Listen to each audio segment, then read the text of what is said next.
Tanjon'ny Birao tena miady amin'ny kolikoly ny mamolavola ireo mpianatra sy tanora malagasy mba ho lasa olombanona andalany fahamarinana ary ihany koa olona ho avin'ny firenena ao aoriana kely ao. Io moa no isan'ny tanjona izay apetraky ny Birao tena miady amin'ny kolikoly ary lavitry ny kolikoly izay ihany koa no targetra ao anatin'izany.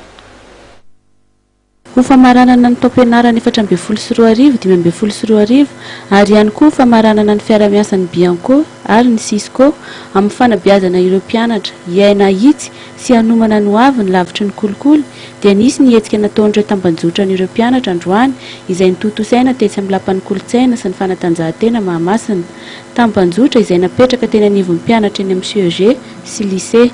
Hetsika karakarain'ny Cisco sy Bianco-ndrano zany dia hetsika entina maranana ilay tao-pianarana sy tao-piasana izay niarahana ny asa amin'ny fametrahana sy fanentanana amin'ireo hoe tambazotra ny fahitsiana sy ny fahamarinana izay tambazotra apetraky ny Bianco isan'ny toeram-pianarana mba ahafahana mipaiza sy manao kolokolo ireo zanatsika mba handala izany fahamarinana izany hatrany am-pianarana ka mba ahafahantsika hanana olona tena olombanona zany rehefa nananany.